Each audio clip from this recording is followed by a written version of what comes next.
bright and beautiful music. This is KIXI AM 91, Seattle. It's 10 o'clock. CBS News, the United States will come one step closer to having a new vice president Tuesday. I'm Jim Kilpatrick, reporting on the CBS Radio Network. The Senate votes Tuesday on the nomination of Nelson Rockefeller. Both Democratic and Republican leaders say the nomination will be approved overwhelmingly. Senator Barry Goldwater of Arizona will vote against the nomination. Another negative vote will come from Senator James Abourezk of South Dakota. In the area of foreign policy, military spending, he indicated to me that he was not really opposed to the wasteful military spending that we've undergone in the last, since 1945, and he indicated support for the CIA dirty tricks operation in Chile and for the covert operations branch in general. To me, he identifies with the concentration of economic and political power that has been adverse to our interest in both domestic and foreign policy. Democrat James Abourezk. The House of Representatives must still vote on the nomination, and the House Judiciary Committee is expected to make its recommendation later this week. Committee Republican William Cohen of Maine predicts confirmation. My inclination is to support his nomination at this time. I think that I was concerned, as the others were, about the entire incident concerning the book, not so much in its publication, but the manner in which it was handled financially. The gifts were of concern to many of us. What we tried to search out and discover as to whether any improprieties flowed from the gifts, and we could find none. Congressman Cohen speaking Monday night in Boston. More after this.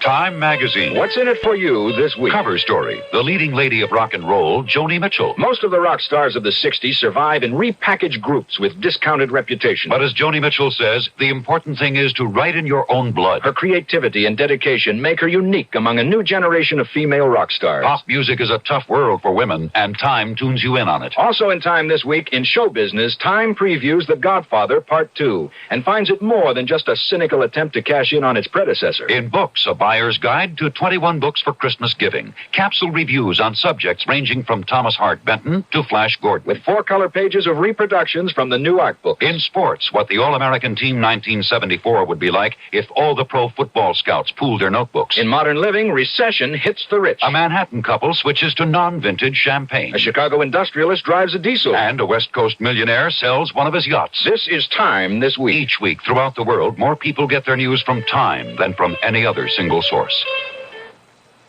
President Ford flies to New York Tuesday. He will meet with Nelson Rockefeller and the Commission on Critical Choices for America. The president is seeking the commission's recommendations on energy and other matters. Administration spokesmen say Mr. Ford is considering mandatory energy conservation measures to reduce the nation's dependence on foreign oil. For some 10 million New Yorkers, milk is becoming a rarity on supermarket shelves. Teamster drivers have been on strike for almost a week, and city officials are becoming more concerned, as Dave Atherton of station WCBS reports. Mayor Abraham Beam says unless striking milkmen agree to supply fresh milk to schools and daycare centers, Health Commissioner Lowell Bellin may declare a health emergency.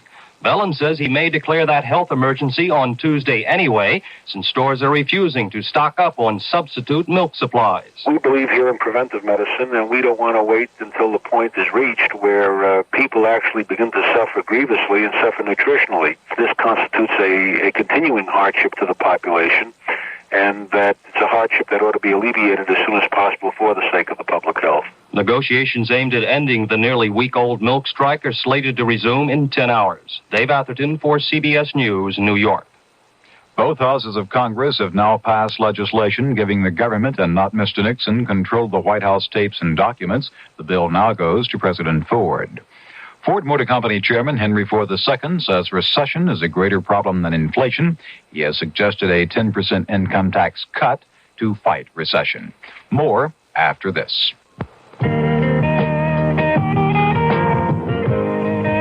Why is it that just when you're looking for a good job, everybody seems to be looking the other way? Know what? You ought to look into the opportunities available in the Naval Reserve. The Naval Reserve is a great place to get the training and experience you'll need to help you land a good job. If you qualify, you'll get the schooling you need plus 2 solid years of on-the-job training. After that, you're paid to attend Naval Reserve meetings 1 night a week or 1 weekend a month during the next 3 years. You'll also go on 2 weeks active duties for training each year. If you qualify, you can choose electronics, aviation mechanics, or a job in any one of more than 70 different career fields or skills. For more information about all the programs and schools open to you in the Naval Reserve, see your local Navy recruiter or call 800-841-8000 toll-free. That's 800-841-8000. Call now and find out how you can get the job training you want in the Naval Reserve.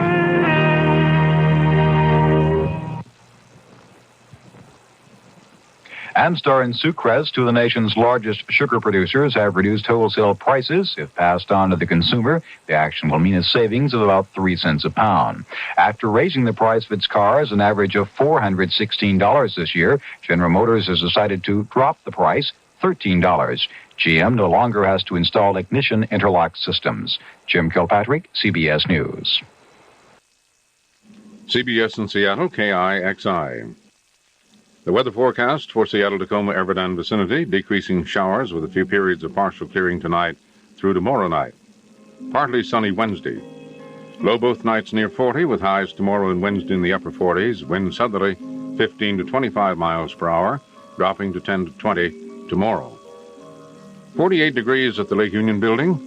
The wind is southwest 6 miles per hour, 46 at SeaTac, relative humidity 96%. Barometer 30.19 and falling. Stay tuned for Mystery Theater next. The CBS Radio Mystery Theater presents...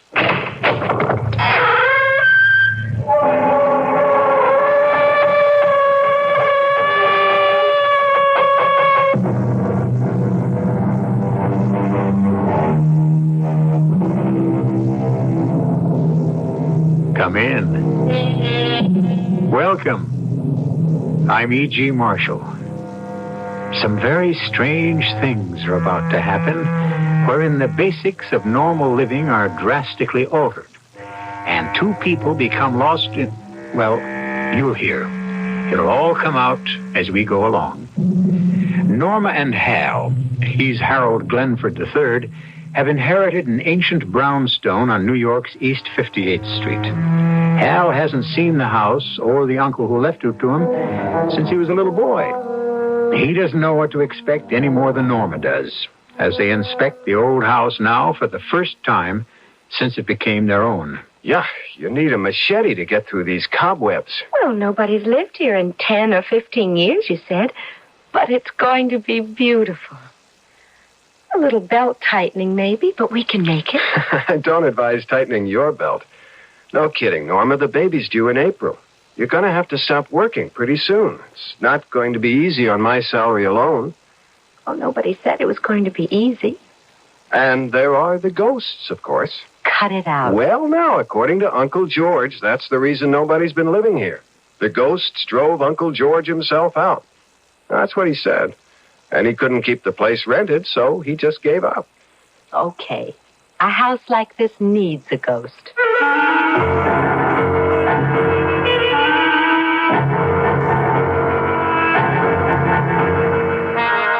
Our mystery drama, The Fatal Connection, was written especially for the Mystery Theater by Fielden Farrington and stars Jennifer Harmon and Nick Pryor. It is sponsored in part by Contact, the 12-hour cold capsule, and Anheuser-Busch Incorporated, brewers of Budweiser. I'll be back shortly with Act One. When you buy a mid-sized car, you expect certain things from it, mainly a reasonable combination of comfort and economy. Well, friend, Buick has a mid-size to meet your expectations. The 1975 Century Regal. It's a joy to look at, a joy to ride in, and Buick's new V6 engine makes it a joy to drive, especially past gas stations. Buick Century Regal, dedicated to the free spirit in just about everyone. This is Bob Considine for the National Leukemia Association. Please remember this name, Project Research. In addition to our other services, our special effort named Project Research has been established to help deliver a knockout punch against leukemia. Send your tax-deductible donation today to Project Research, care of the National Leukemia Association, Box 3003, Garden City, New York. This is Bob Considine saying thanks to you for Project Research. You know, we're committed to conquering leukemia.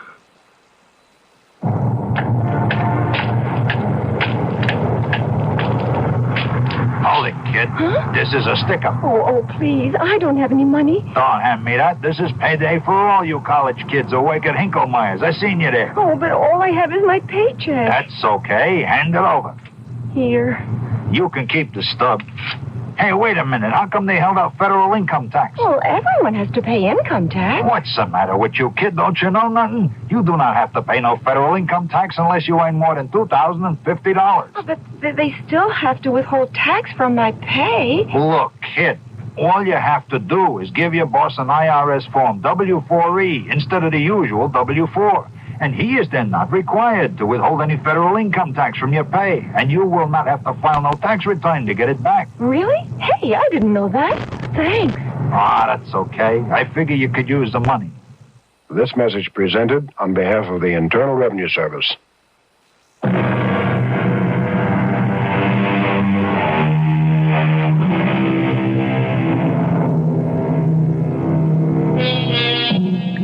Many scientists and philosophers see time as a road along which we pass, or a river along which we drift, the future waiting for us just around the bend ahead, the past obscured but not obliterated by the turn we just made. The rest of us, ordinary mortals that we are, find the moment in which we are currently trapped just about all we can handle. Norma and Hal Glenford have moved into their old house on East 58th Street. The furniture from their former 3-room apartment only half fills the first floor. The second floor and the attic-like third floor will have to wait. Except how we'll have to have a nursery. You know, our baby's bedroom. You stand there, the living proof of it. And there's no place for it on the first floor, so we'll have to find a place on the second floor, right? Logical. Then our bedroom will have to be on the second floor, too, don't you see? I mean, we have to sleep on the same floor with the baby. Hey, you're right. I hadn't thought of it before. The back room on this floor makes a very small bedroom anyway. We could use it as a sort of, I don't know, music room or study or whatever. You make us sound very prosperous. We will be. Lawyers are always rich when they get a little older. I like the sound of that, Norma. Doesn't make any sense, but I find the simplicity of it comforting. So shall we go upstairs and see what there's for a bedroom and a nursery? Okay. I'll go first and clear away the cobwebs. Oh, we'll carpet the stairway. Later, of course. When we're rich. Now, that's an old bedroom, as I recall. One of the doors is a linen closet. There are 5 doors, so that leaves just 3 rooms. One more than we need. Well, this would be all right for our bedroom. It's much nicer than the little room downstairs, don't you think? Okay. Bedroom here. That takes care of us. Now about Junior. Hey, this door's locked. Well, just stuck, probably. No, it's locked. Why would anybody lock an inside door? That's odd. Where did I put that bunch of keys the lawyer gave us? In your jacket pocket, dummy. You think maybe there's a treasure hidden in that room? Or ghosts. It's been locked for a while.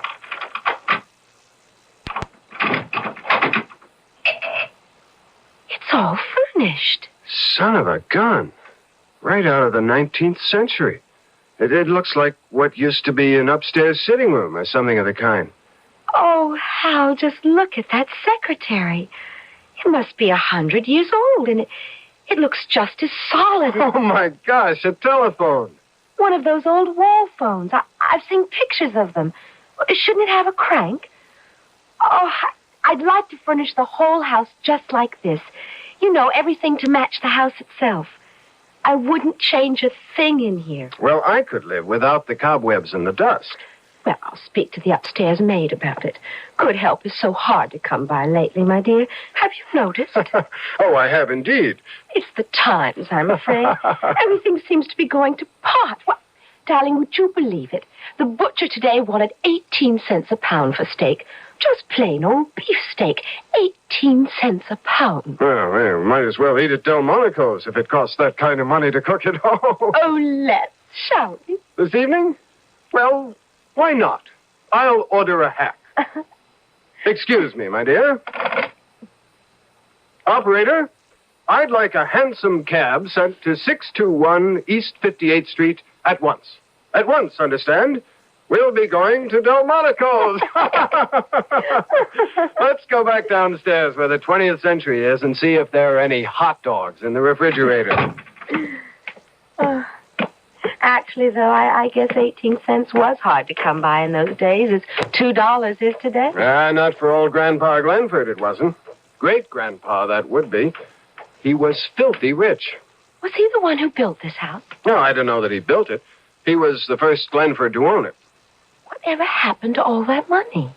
Gave it away. Gave it away? That's what my father told me. Maybe it was just a figure of speech. You know what we ought to have? We ought to have a bottle of champagne to break over the bow of the house, or the stern, or whatever they break it, if houses had them. Well, now, if you look in the refrigerator, just to the right of the meat drawer, you'll find a quart of excellent domestic champagne cooling. To be taken internally, though, not broken over anything. Oh, what a doll you are. Shall we have it now? Well, I thought after dinner, but if you'd rather... What was that? Well, it sounded like somebody at the door. Well, what's the matter with the doorbell? I don't know. Maybe it's broken. Maybe somebody likes the knocker better. I'll see who it is. Yes? What can I do for you? Your hansom cab, sir? For Delmonico's, I believe? It was a joke of some kind, Norma. Who played it if it was a joke? I mean, who knew you made that nutty pretend phone call upstairs? I don't see how it could be a joke. Well, then, a coincidence. There are hansom cabs still operating over at Central Park. Oh, sure. And one of them just happened to drive all the way across town. And as long as it was in the neighborhood, the driver just thought he'd knock at our door and tell us our cab was here to take us to Delmonico's. Oh, come on, Hal. Well, okay. You explain it. I can't. That's what's bothering me. Well, you don't think... No, you surely don't think... No. No, of course I don't. What did the driver say when you sent him away? Well, something about it was a funny mistake for the office to make if I didn't order a hansom. He was grumpy about losing a fare. Did he look like a real hansom cab driver? I mean, did he look like somebody you've seen driving a hansom around the park today, or was he, well, you know, dressed like the real old-timey ones? I didn't really notice. Look, now, why don't we just forget him? Why don't we just have dinner and see what's on TV and drink our champagne and go to bed? I've got to go to work in the morning, even if I do live in a mansion. Especially since I do.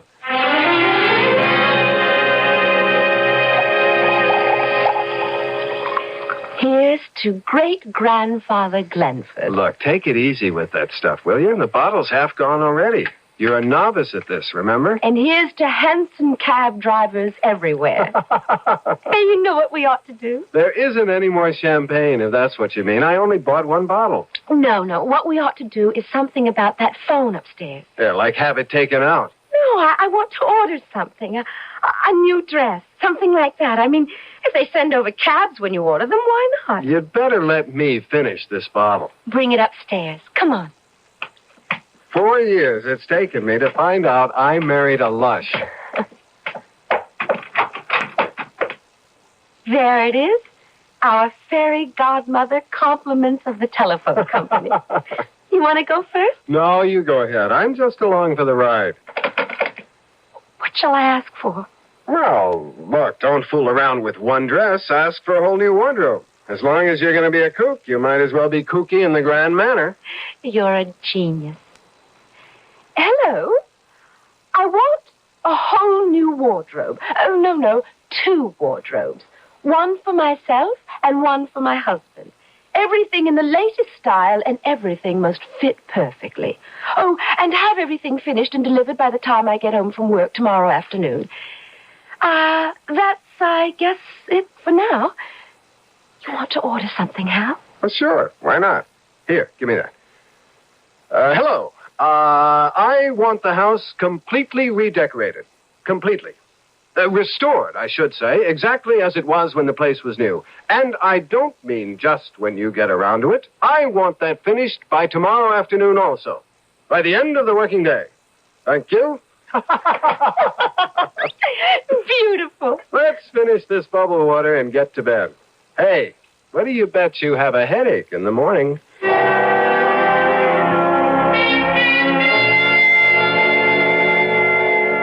You'd have lost that bet. No headache.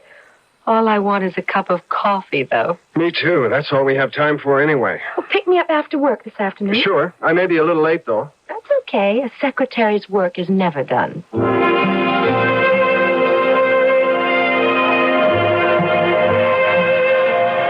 So, after I spend the better part of 3 weeks working on this brief, and it's brilliant if I do say so myself, who do you think is going to take it into court? Mr. Fuller? Old J.C. himself. Who else? How was your day? Oh, you know. Once you've typed one letter, you've typed them all. You know something? We ought to walk home from my office every evening. Hold my briefcase while I unlock the door, will you? I wonder if they finished. Who finished what? The decorators, you know. You told them it had to be finished by the end of the working day. How? Now, this is too much.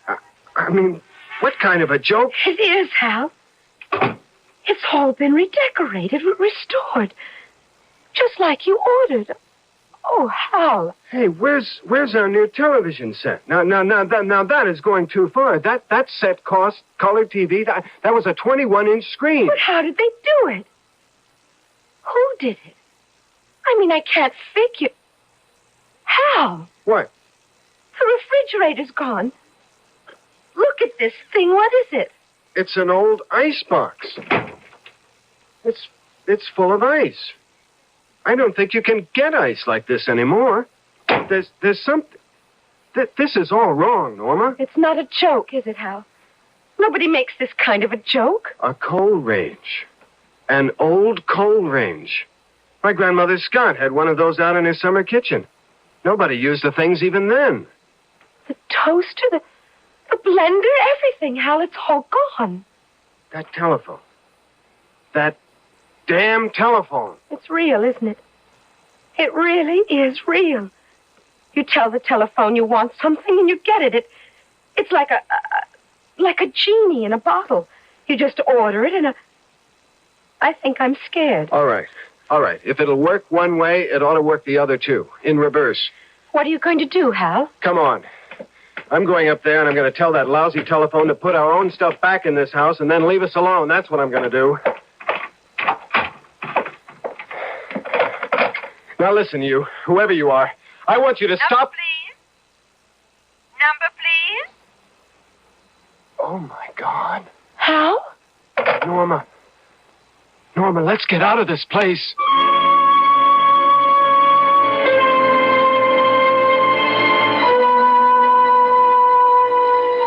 A telephone, redecorate and completely restore a 19th century house, and all in the course of an 8-hour day? It seems impossible, doesn't it? And yet there it is. And somebody did it. Or something. We'll look into it further when I return shortly with Act 2. Ever see a beer drinker pour his beer real easy down the side of the glass? Maybe you do it yourself. If so, the Budweiser brewmaster thinks you're missing something, especially if you're a Budweiser drinker. You see, Bud is brewed, so it will kick up a healthy head of foam.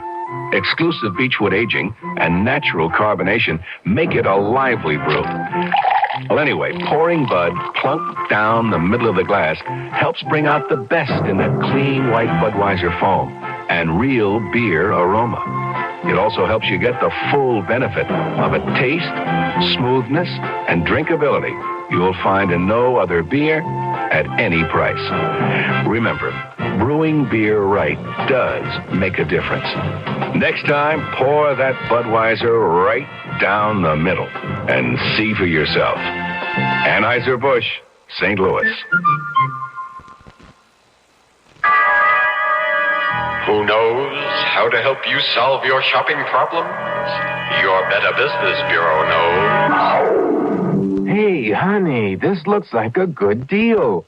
No payment for 3 months on easy credit terms. But, Lou, don't you think we should be sure we can meet the payments? She's right, Lou. Shop for credit as carefully as you shop for products. Who are you? I'm the man from the Better Business Bureau. Now, before you decide to buy anything on time, ask yourself if you could make the payments out of your regular income. How far is your credit extended now? Have you any credit or cash reserved to cover an unexpected illness or loss of job? Gee, thanks. Maybe I better think it over. Thanks for your advice. Not at all. Just another consumer tip from your Better Business Bureau.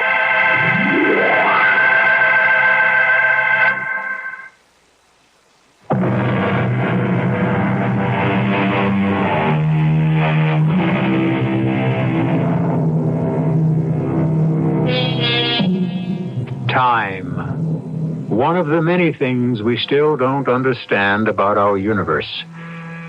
Now here, in an old house on New York's East Side, Hal and Norma Glenford have found an antiquated telephone that seems to constitute some kind of flaw in what we consider the natural passage of time.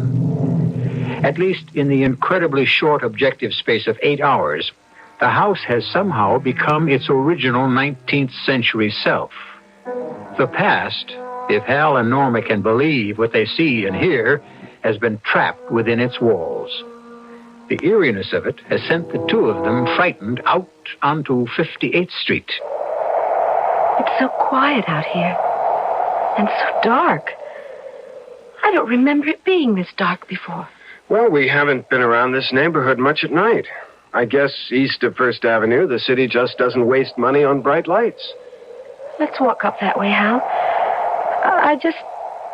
Right now, I don't want to go back into the house. Okay. Up toward 3rd Avenue or Lex? You know, I don't think I ever heard New York this quiet before. East Side, West Side, day or night. It's like a tomb. Hal? Hal, do you hear it? I don't hear anything, just... Now do you hear it? Well, yeah, I hear something like a... It's like a... It sounds to me like an L train. A few blocks away, like the 3rd Avenue L. Which was torn down. When? 15 years ago. Well, listen to it.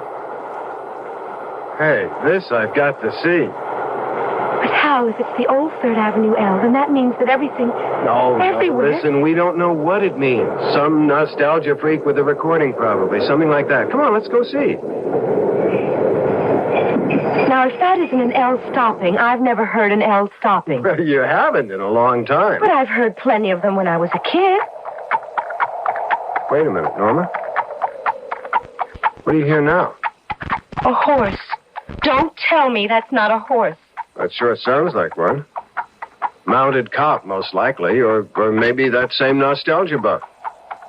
If that's a recording, then it's some recording. I've never heard a record. Now, wait a minute. Wait. That horse is no recording. It's either a mounted policeman or... There's your nostalgia buff. All 4 hoofs. Well, some companies must still use horses. You know, late at night. And... It's not that late. Anyway, look what's in the wagon. I see them. Those big milk cans. They used to... Well, look, I don't know. Maybe they still use them. I'm scared. Well, it's spooky, I admit that. So still and no traffic except that horse and wagon. Well, look, Norma, there's got to be a logical explanation. I mean, if there's not. What's happened? Have we lost our minds? Oh, no. Well, no, Norma, don't get upset. No, Hal, that's not what I mean. Look up there. Up where? At the light. The street light on the corner. It looks like a... It's a gas light. That's what it is. I think maybe we ought to get back to the house and see if we can't get organized. It's back there, too, Hal. Okay, but if everything's gone back to the 19th century or something, let's at least go back and face it in our own home. If we still have a home.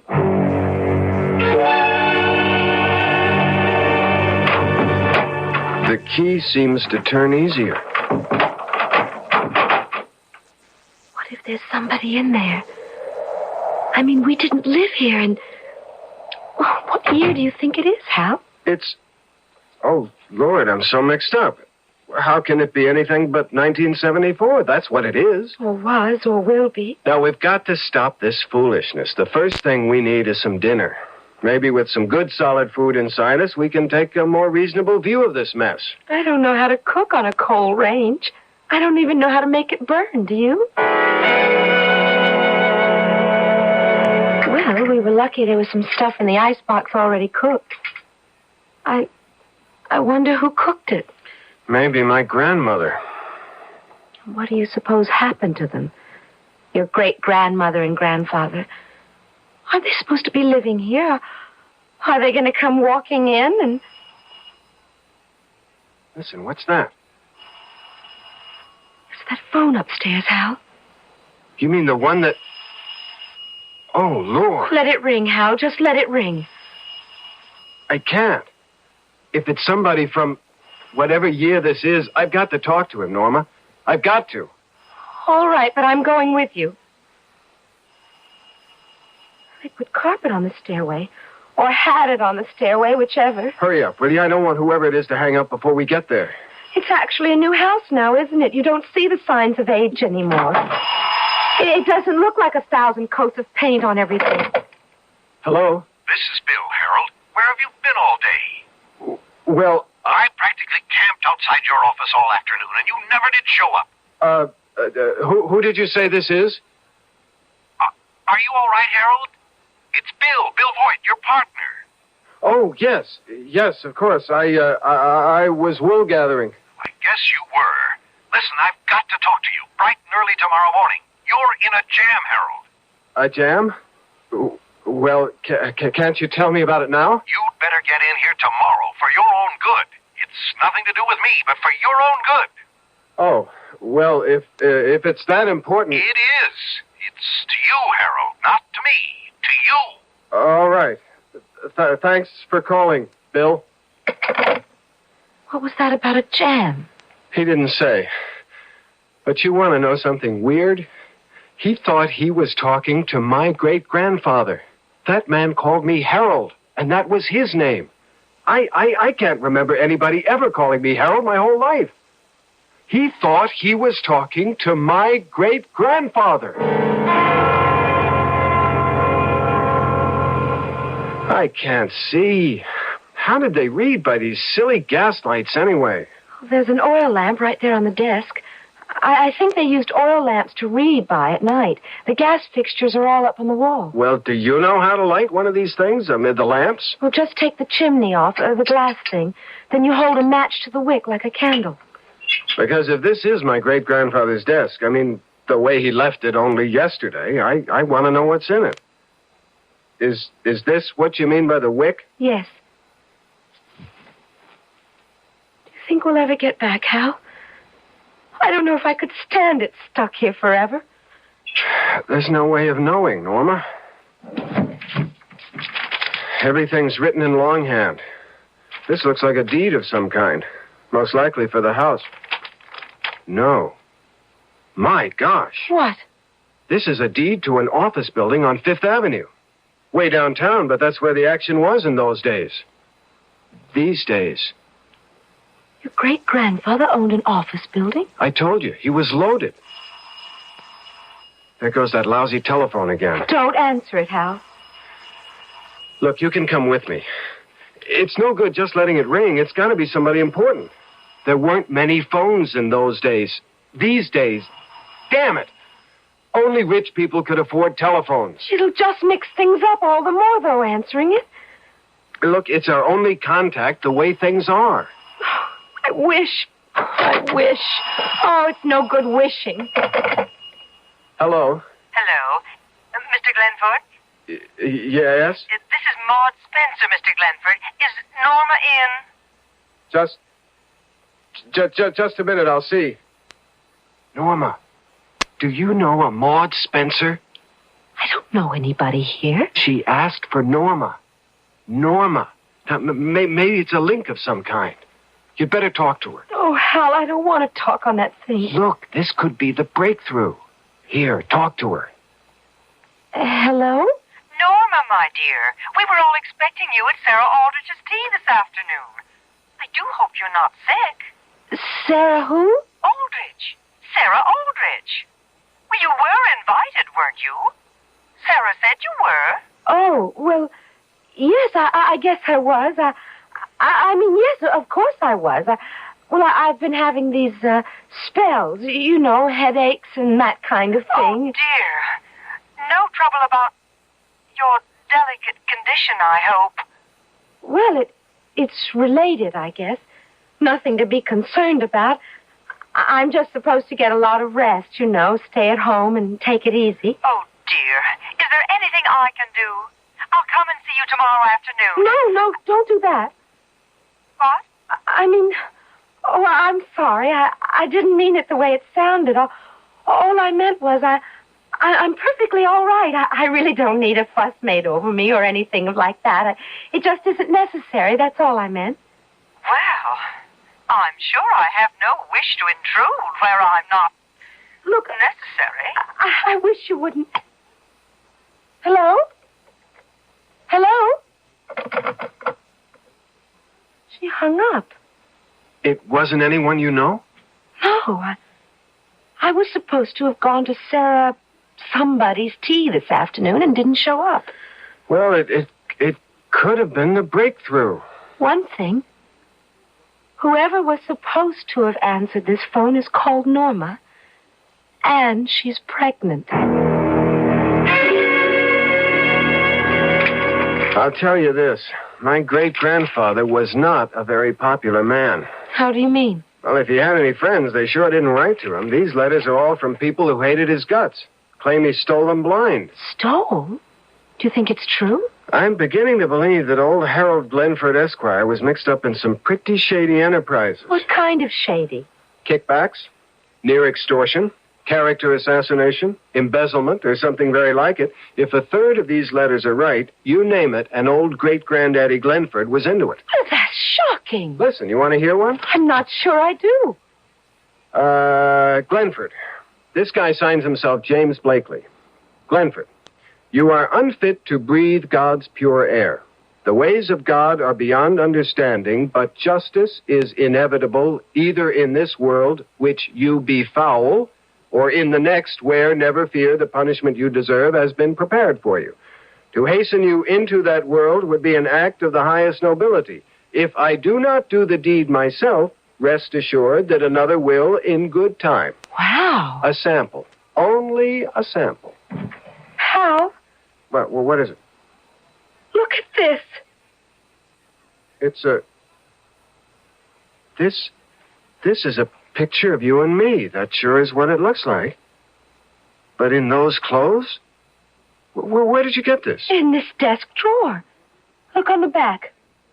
Mr. and Mrs. Harold W. Glenford on the occasion of their wedding, June 1894. And look at those signatures.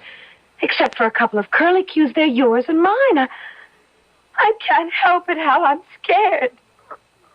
I don't see how it's possible, but it must be. I have somehow become my own great-grandfather.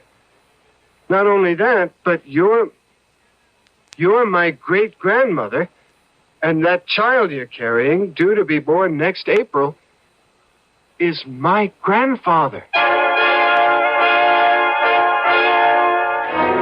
Paradoxical? Well, yes, of course. You presuppose paradox the moment you start moving about in time. How do you know you aren't your own great-grandfather or grandmother? If tomorrow you found an old telephone in your attic, well, how do you know? I'll return shortly with Act 3. Give your hand to a friend. Give your heart to your love. But give your courage to contact. The sooner the better. 6 or 3 or 1? That's the question when you catch the common cold. Sneezing, drips, congestion. Then take 12-hour contact. You'd need 6 cold tablets, 2 every 4 hours, or 3 ounces of Cold's liquid, 1 every 4 hours, or just 1 contact for up to 12 hours continuous relief of those symptoms. The tiny time pills do it. Both the others contain things for aches and fever. The liquid, something for coughs, not found in contact. Your cold, your choice. Give your cold to contact. 6 or 3 or 1. Take contact. Only as directed.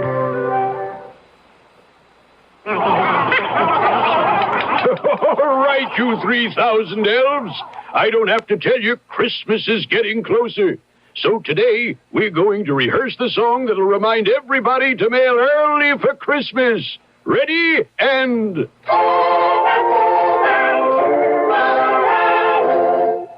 not bad. A little more spirit this time. We want everyone to have Christmas mail at the post office early. Mail that's full of surprises and joy. Ready?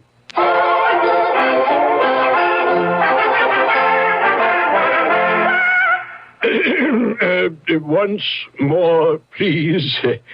All together.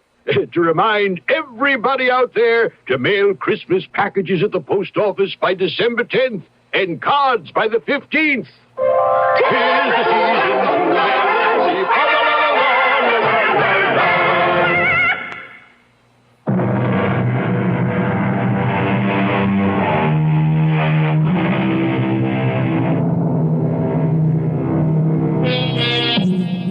If I had my life to live over, that's not an uncommon expression. We've all heard it. But have you ever heard anyone say, if I had my great-grandfather's life to live over? That's exactly what has happened to Hal Glenford, if his conclusions are correct. He has not only gone back in time to his great-grandfather's day, but he has also taken on his great-grandfather's identity, and the wife he loves is now, as he must believe, his own great-grandmother. A situation of many complexities. Hal has broken open the strongbox he found in old Harold Glenford's desk and has gone quickly through its contents. Well, there's one comfort. If we actually are my great-grandfather and grandmother, we're very rich people. What difference does that make? A lot. If we're stuck in this time. I want out, rich or not. Well, honey, so do I, of course. But there are securities and deeds in this strongbox representing well over $1 million in assets. And $1 million was really worth something in 1897. Is that when it is now? Mid-November of 1897, according to the dates on those letters I read. Oh, can't you do something about it? What? Invent a time machine? Look, I don't know. Maybe it'll just happen. Like the other time, only in reverse. Norma, I'm sorry. That's the best I have to offer. Meantime, I think we ought to get some sleep. Sleep? In the middle of a thing like this, sleep? Try to, anyway. I wish we had that bottle of champagne we drank last night. Oh, Lord. It wasn't last night. The grapes that went into that champagne haven't even been planted yet.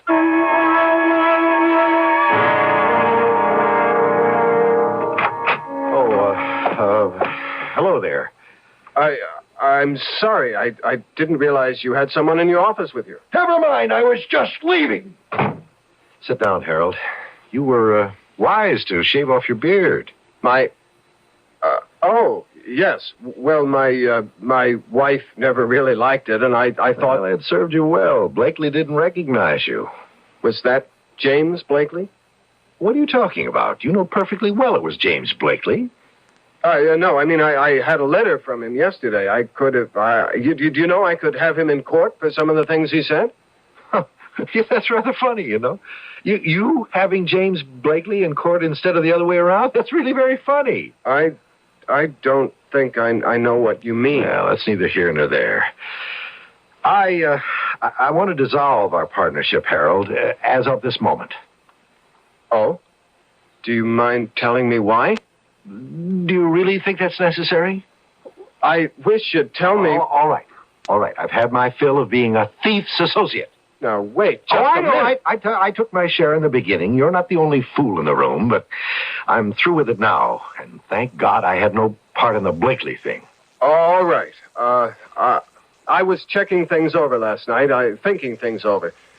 Some of my business tactics have been, all right, shameful. I admit that. But I decided last night to change things. I mean, no shady dealings of any kind from now on. I see. Change things. And make restitution? Well, where it's reasonable, where it's possible. Without costing you money, you mean? I don't believe you, Harold. Not for a minute, I don't. How are you going to make restitution to Jim Blakely? I don't... Would you mind refreshing my memory on the Blakely thing? Oh, now, really, No, Harold? I've been Lately, I've been reassessing. I've been reevaluating, and there are just so many details. I'd just like to hear the Blakely affair clearly stated. Objectively, you know. Oh, nonsense. Well, all right, if you want to hear it all over again, if you really want to wallow in that miserable can of worms a second time. Please. Bill, it would help me. Well, Blakely came to you in the first place, looking for a handout. On the tape, granted. I'm sure you haven't forgotten that. No. You were still under 30 at the time, but you were already under my guidance, damn it. That's what I hate. You were already a power in the construction industry. Blakely was sure you gave kickbacks, and he wanted one. Then he was as much to blame as I if he came to me. At the time. You managed it so that you had his signature on a dozen damaging documents. And you never signed so much as a letter to him. You remember that? Well, you've always worked that way, and you gave him a low bid on that job, and good value, too. The State Parks Commission building, wasn't it? I don't remember. And Blakely got a promotion because of it, and another, until he was made State Highways and Buildings Commissioner. It wasn't until then that you started blackmailing him. Blackmail? Well, it's not an uncommon practice to... And you bled him white. No more kickbacks, but every contract out of Blakely's office has gone to you for... What's it been, 2 years now? Well, if I put him where he is in the first place... They've caught him, Harold. He's going before a grand jury next week, and they'll indict. He's finished.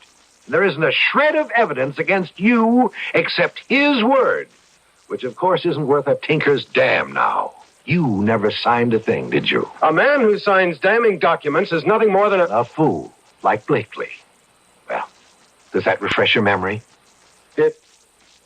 It puts things in perspective. Well, as I've told you, I'm very happy that I had anything to do with the Blakely business. Right now, he's thinking about killing you. No, seriously. That was just what he was telling me. Oh, God. What's the matter? Nothing. I just remembered something. I'll have to leave now. There's something I must do. But before you go, about dissolving the partnership. I don't know how you feel about it, but Anything you say. It doesn't matter. We'll do it any way you like. It isn't important now. Hal?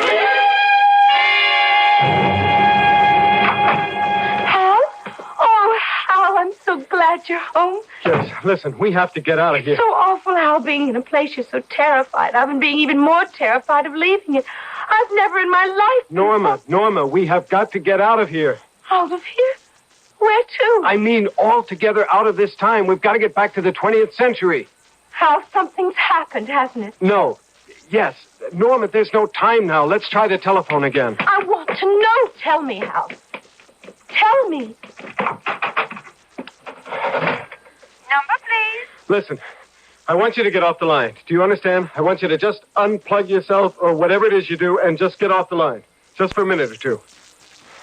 Will you do that, please? Number, please. Oh, for God's sake, shut up. if you can't get off the line altogether, at least shut up. Don't talk. All right. Listen, you, whoever you are, we have had enough of this nonsense. We want to go back to the 20th century, and we want to go back now. You're the one who got us into this mess. Now get us out of it. Do you hear me? Number, please? Damn! Hal, what are you doing? Pulling the wires out of the wall, can't you see? I'm trying to get this lousy telephone back the way it was when we first moved in here. All right. Can you hear me? You in there in your damn stupid telephone? I want you to put us back. Do you hear me? We didn't ask to be brought here. We're not responsible for anything that happened before we got here. We want to go back. You can't punish me for something my great-grandfather did. Do you hear me? All right, don't answer. You don't have to answer. Just do it. I don't know what else I can do. Hal, the phone isn't hooked up. You pulled the wires out of the wall. It wasn't hooked up before when all this started. Maybe it'll work. Maybe it'll get us out of here before... Before what, Hal? Okay. Come on downstairs. I guess you'll have to know. And he's threatening to kill me. Blakely is. That's what my great-grandfather's esteemed partner told me this morning. Well, then what are we sitting here for? We have to get out of this house. It won't do any good, Norma. It will. There must be 1,000 places to hide. You're just a sitting duck here. No, there's no hiding place but the 20th century. Back where we're really Hal and Norma Glenford. There's no hiding place at all in this century. I just don't know what you're talking about. The thing is, I remember now. I remembered while I was sitting there in Boyd's office. Remember what? I remembered hearing my grandfather... Was he my grandfather or my son? I remember when I was just a little boy hearing my grandfather telling my father about it. About what, Hal? My great-grandfather was shot to death by a business associate. By a man he'd cheated, ruined. That's what my grandfather told my father. All right. That was your great-grandfather. But it's already happened. To whichever one of us was here, it's already happened. It can't be changed. I don't believe any of that. I don't. I want you to do something. I've done all I can do. It's up to that telephone upstairs.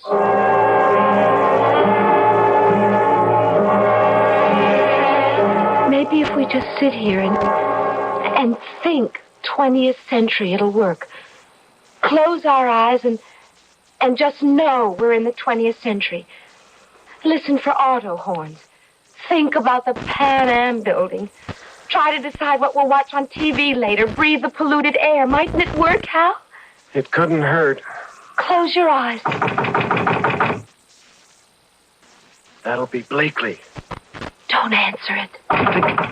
You think I'm crazy? Now listen to me. If he's got a gun, he can get at us through the front window. I want you to head for the coat closet as fast as you can and get in there and stay in there until I tell you to come out. Have you got that? Yes. Norma, get in the closet. No. Not as long as you... Get down, Norma. Get down on the...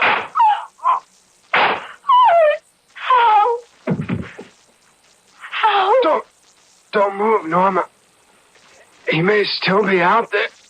How? You're bleeding. I am. I don't feel anything, but I can't seem to... All over your shirt. I'm going to call an ambulance. Now, don't move. I'll be right back. Don't move. Can't call an ambulance. I pulled the wires out. Remember? I'll go out, Hal. There must be a cop or something. Don't go, Norma. Please. It wouldn't do any good. It's already happened. But I can't just... I might not be here when you get back. Oh, Hal. I want to tell you something important. All right. The kid, next April. I'll name him Harold and I'll call him Hal. No. Anything but that. Anyway, his name was Edward. My grandfather. Oh, don't you think I ought... No, tell Edward. Tell him when he's old enough. Understand? Tell him, get rid of the money. All of it. Dirty, filthy, dirty money.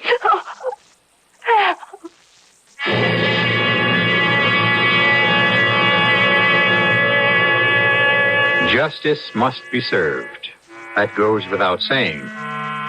But how many times? It's unlikely, of course, that anyone listening to me at this moment will ever find himself unexpectedly living in the 19th century. But just in case, how much do you really know about your great-grandfather? I'll be with you again in a few minutes. There is a fresh new spirit sweeping the land. A free spirit that demands good products. Products that satisfy your sense of good taste and desire for economy. But above all, products that perform. Buick has been touched by this spirit. And this year, our crisply designed, solidly built Buicks will bring joy even to the most demanding of free spirits. The 1975 Buicks, dedicated to the free spirit in just about everyone. Here's a riddle. Name a giant that lives in the ocean but can't breathe underwater. A giant that sings songs but has no vocal cords. Give up? It's a whale. One of the most fascinating giants that ever lived. And what's more, these giants have enormous brains and impressive intelligence. Let's use some of ours to save them from extinction. A message from the National Audubon Society and its local chapters.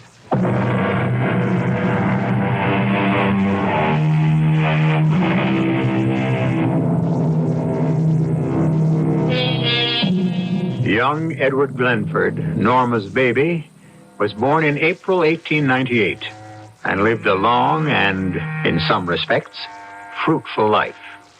He never made much money, but he gave away several millions of dollars, according to the instructions left by his father. But was it his father or his grandson who gave him those instructions? I leave you to puzzle it out for yourself. Our cast included Jennifer Harmon, Nick Pryor, Robert Maxwell, and Joan Shea. The entire production was under the direction of Himan Brown. And now, a preview of our next tale. Hugh, what are we doing? What is it? It's all over now. It's gone. Let's see what happens. Yeah. Oh, no. That poor Sandy. Just look at him. Ripped to pieces. As if he'd run into the blades of a threshing machine. But what did it? The damned thing. What? That's what I call it. The damned thing.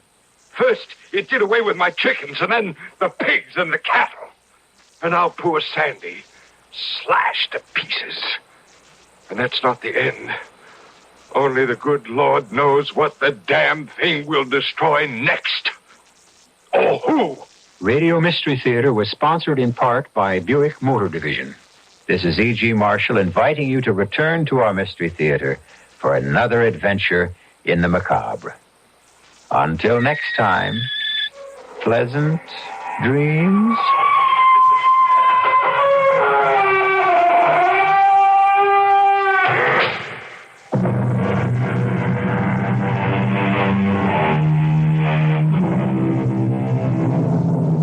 Listen to Mystery Theater again tomorrow night. Same time, same station. Now stay tuned for the news next.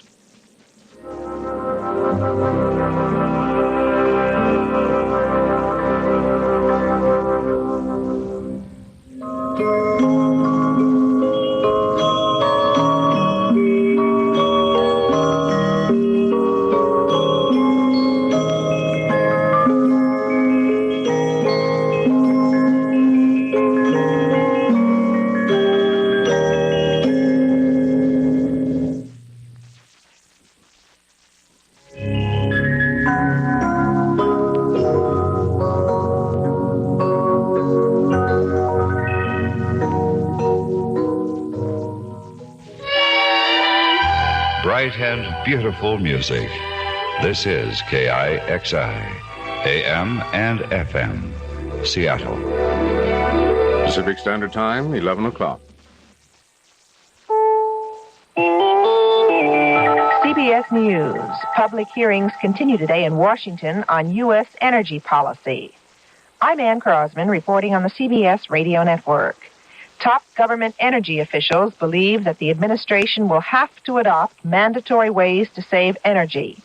Interior Secretary Rogers Morton told the opening session of the hearings, "I think we've got to come up with some awful tough turkey."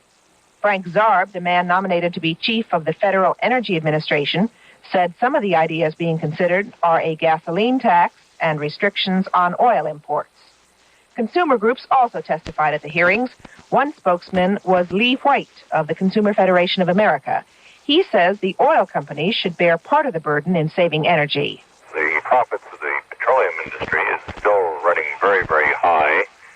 And when we're told that we're going to have to make a enormous sacrifice or contribution in order to solve our energy problem, it's very difficult to get the American public to think that they already have not begun to do their share, and there ought to be some effort on the part of the Congress to see to it that the solutions look an awful lot fairer.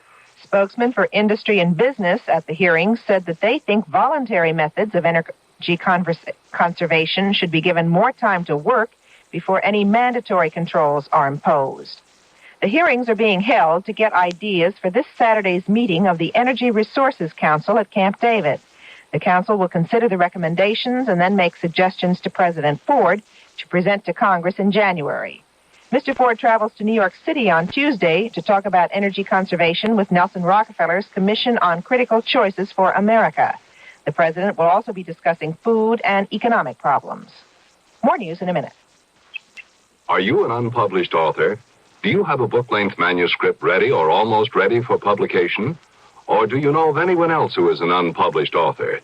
If so, Vantage Press invites you to write to a leading New York publisher for a free illustrated brochure titled To the Author in Search of a Publisher. It explains how you may have your manuscript printed and published in a matter of months. Just write to GPO Box 1414, New York, New York. Whether your subject is fiction, non-fiction, poetry, or even scientific, specialized, or controversial, this 52-page brochure shows you how to arrange for prompt publication. To get your copy, write to GPO Box 1414, New York, New York. That's GPO Box 1414, New York, New York. If this is your first book, you'll find this free brochure especially valuable and informative. Write to GPO Box 1414, New York, New York. GPO Box 1414, New York, New York. Israeli Foreign Minister Yigal Allon is scheduled to meet with members of the Senate Foreign Relations Committee Tuesday in Washington. Allon met yesterday with the president, and Phil Jones has that story. President Ford and Israeli Foreign Minister Allon met for an hour and 15 minutes. At the president's side throughout the discussion were Secretary of State Kissinger, U.S. Ambassador to Israel Kenneth Keating, and General Brent Scowcroft of the National Security Council. We're told that the president and the foreign minister had a full exchange of views on the Middle East situation. President Ford reportedly stressed the importance of moving ahead on further steps in negotiating toward a genuine peace settlement. The translation of all this diplomatic wording is that the U.S. and Israel continued their efforts to maintain the Middle East negotiating momentum. This was the first time the Israeli foreign minister has had an opportunity to formally present the president with the current Israeli negotiating position. And there was no indication from the White House on whether the Israelis indicated they are prepared to grant further territorial concessions to Egypt in the Sinai Peninsula. Phil Jones, CBS News, the White House. Now this message. If you enjoy wine with your meals, here's something you should know about wine before meals. Before, that's the time to think about some Dubonnet to drink before a meal by day or night. It helps to whet your appetite before. It's the time before for Dubonnet. Most wines go with your meals, but Dubonnet goes before. Think of it as an appetizer, a wine that helps to whet your appetite. Before lunch, before dinner at cocktail time, before whatever you've got cooking. Dubonnet before, made to make what comes after that much better. Dubonnet. It all started in France, of course.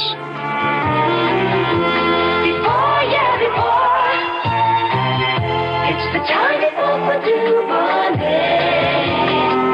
A product of USA, Dubonnet Company, New York, New York. New York Mayor Abraham Beame says that he will declare a health emergency unless striking dairy workers resume milk deliveries to schools and daycare centers. Beame's warning came after union members turned down a contract offer by the dairy industry, and the strike went into its 6th day. It's still touch and go for 5 survivors of the sextuplets born to a woman in San Jose, California, Sunday. The 3 boys and 2 girls are still in respirators, and their condition is described as guarded. The mother, Charlotte Lang, had been taking a fertility drug. The father, Alvin Lang, says he's thinking about enlarging their house. I'm Ann Crosman, CBS News. CBS for the Great Northwest, KIXI, AM and FM, Seattle. The weather forecast for the Puget Sound area, decreasing showers and a few periods of partial clearing tonight through tomorrow night. Partly sunny Wednesday. Low both nights near 40, with highs tomorrow and Wednesday in the upper 40s. Wind southerly 15 to 25 miles per hour, dropping to 10 to 20 tomorrow. 47 degrees downtown, 46 at SeaTac.